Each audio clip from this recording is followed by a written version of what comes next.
नमस्कार। आज के इस खास विश्लेषण में आपका स्वागत है।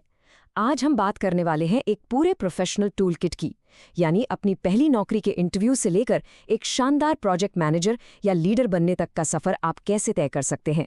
तो चलिए, बिना वक्त बर्बाद किए सीधे काम की बात पर आते हैं। तो इस सफर में हम क्या क्या कवर करेंगे? सबसे पहले नौकरी पाना, फिर ग्रुप डिस्कशन क्रैक करना, ऑफिस में बेहतरीन काम कैसे दें, प्रॉब्लम्स को कैसे सुलझाएं, इम्पैक्टफुल प्रेजेंटेशन कैसे दें और आखिर में प्रोजेक्ट मैनेजमेंट। बस यही है हमारा आज का रोड मैप। चलिए, सबसे पहले और सबसे बड़े कदम से शुरुआत करते हैं, नौकरी पाना। अब देखिए, आज की इस वर्चुअल रिक्रूटमेंट वाली दुनिया में ना सिर्फ एक कागजी रेज्यूमे भेज देना काफी नहीं है। आज के गेम चेंजर्स हैं जॉब एप्लीकेशन वीडियोस। ये वीडियोस रिक्रूटर्स को आपका असली व्यक्तित्व और आत्मविश्वास सीधे तौर पर दिखाते हैं। आपको बस अपने प्रोफेशनल लुक, स्पष्ट बातचीत, अच्छे कंटेंट और सबसे जरूरी एक पॉजिटिव बॉडी लैंग्वेज पर ध्यान देना है। ये मान लीजिए कि ये आपके रेज्यूमे के शब्दों में जान डाल देता है। और जब आप फाइनली उस इंटरव्यू चेयर पे बैठते हैं ना, तो स्टार फ्रेमवर्क आपका सबसे पक्का दोस्त बन जाता है। सिचुएशन, टास्क, एक्शन और रिजल्ट। बस इस ढांचे को याद रखिए। जब आप इस तरीके से अपने जवाब देते हैं तो आपकी बातें एकदम क्लियर और लॉजिकल लगती हैं। और सच मानिए, इससे इंटरव्यू की वो जो घबराहट होती है ना, वो भी जादुई तरीके से कम हो जाती है।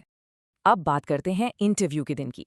सुनने में बहुत बेसिक लगेगा, समय पर पहुंचना, पूरे कॉन्फिडेंस से बात करना और पॉजिटिव हाव भाव रखना। ये तो हम सब जानते हैं, राइट? लेकिन एक चीज जो आपको भीड़ से बिल्कुल अलग कर देगी, वो है इंटरव्यू के बाद एक छोटा सा थैंक यू नोट भेजना। यकीन मानिए, ये एक छोटा सा कदम आपका प्रोफेशनलिज्म साफ साफ झलकाता है। चलिए, अब दूसरे बड़े चैलेंज की तरफ बढ़ते हैं, ग्रुप डिस्कशन। जरा इमेजिन कीजिए, आप एक ग्रुप डिस्कशन में बैठे हैं, आसपास बहुत सारे लोग हैं, प्रेशर एकदम हाई है और अब अचानक से पूरी तरह ब्लैंक हो जाते हैं। दिमाग एकदम सुन होता है ना, ऐसा बहुत आम बात है। लेकिन असली सवाल यह है कि आप इस सिचुएशन से बाहर कैसे आते हैं। अगर ऐसा हो तो बस एक काम कीजिए, शांत रहिए और एक्टिव लिसनिंग शुरू कर दीजिए। दूसरों को ध्यान से सुनिए, फटाफट छोटे छोटे नोट्स बनाइए और किसी और के अच्छे पॉइंट को पकड़कर अपनी बात आगे बढ़ा दीजिए। जरूरी नहीं कि हर बार आपके पास कोई एकदम out of the box idea हो। दूसरों के विचारों को समझदारी से सपोर्ट करना भी ना आपकी प्रेजेंस ऑफ माइंड को दिखाता है। और हाँ, ग्रुप डिस्कशन में किसी से असहमत होना बिल्कुल नॉर्मल है, लेकिन आप इसे करते कैसे हैं, सारा खेल इसी का है। अग्रेसिव होकर बीच में टोकने के बजाय अगर आप पहले सामने वाले के पॉइंट की रिस्पेक्ट करते हैं और फिर विनम्रता से अपना लॉजिक सामने रखते हैं, तो इसे कहते हैं शालीनता से असहमत होना।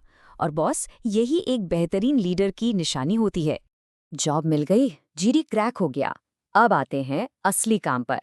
रोजमर्रा के काम में अपनी पहचान कैसे बनाएं? आपने कॉर्पोरेट दुनिया में एजिलिटी वर्ड बहुत सुना होगा। इसका मतलब सिर्फ काम जल्दी जल्दी करना नहीं है। इसका असली मतलब है इस तेजी से बदलते माहौल में खुद को ढाल लेना। इसमें 3 चीजें आती हैं: अपने गोल्स को विजुअलाइज करना, बार बार फीडबैक लेकर काम में सुधार करना और किसी के बोलने का इंतजार किए बिना खुद से इनिशिएटिव लेना।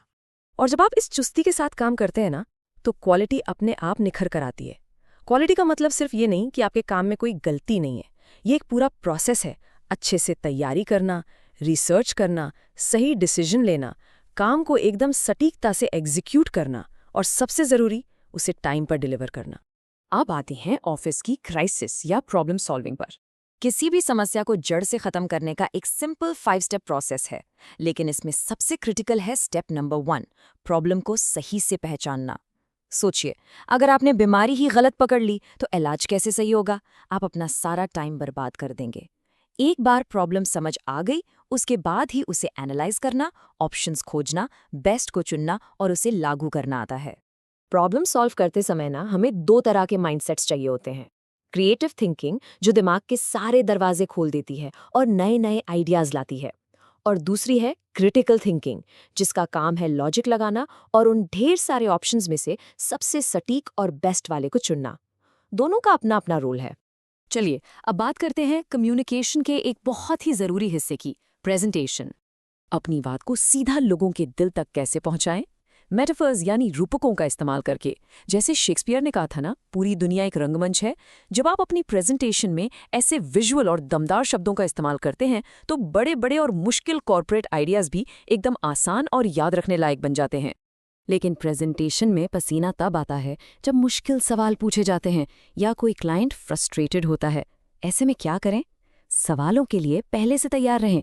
अगर कोई जवाब नहीं पता तो गोलमोल घुमाने के बजाय ईमानदारी से एक्सेप्ट कर लें। और हाँ, सामने वाले की परेशानी को समझें। उस वक्त आपकी पॉजिटिविटी और एम्पैथी ही आपको एक भरोसेमंद प्रोफेशनल बनाती है। और अब हम इस करियर जर्नी के एकदम टॉप पर पहुंच रहे हैं, जहां आप एक प्रोजेक्ट मैनेजर या लीडर बनते हैं। एक प्रोजेक्ट मैनेजर का रोज का शेड्यूल बहुत टाइट और डिसिप्लिन वाला होता है। ईमेल्स का तुरंत रिप्लाई करना, टू द पॉइंट मीटिंग्स लेना, डैशबोर्ड्स पर नजर रखना और टीम के साथ डेली चेक इन्स करना। इसका सबसे बड़ा मकसद पता है क्या है? टीम के रास्ते में आने वाले किसी भी ब्लॉकर या रुकावट को तुरंत हटाना, ताकि काम ना रुके।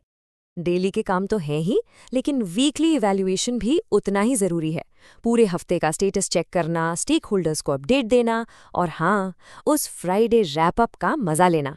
सच कहूँ तो शुक्रवार को हफ्ते भर के काम को समेटना और अगले हफ्ते की सॉलिड प्लानिंग करना ही वो चीज़ है जो किसी भी प्रोजेक्ट को लंबे समय में सक्सेसफुल बनाती है। तो दोस्तों, आज हमने इस विश्लेषण में इंटरव्यू की घबराहट से लेकर एक शानदार टीम लीडर बनने तक का पूरा रास्ता कवर किया। अब आप खुद से ये सवाल पूछिए, इस पूरी करियर जर्नी में ऐसा कौन सा स्टेप है जिसमें आपको महारत हासिल करने की सबसे ज़्यादा ज़रूरत है? क्या आपको अपने इंटरव्यू स्किल्स पॉलिश करने हैं या टीम मैनेजमेंट पर फोकस करना है? जो भी हो, आज ही से उस पर काम शुरू कर दीजिए। इस सफ़र में मेरे साथ जुड़ने के लिए आपका बहुत बहुत शुक्रिया। सीखते रहिए और आगे बढ़ते रहिए।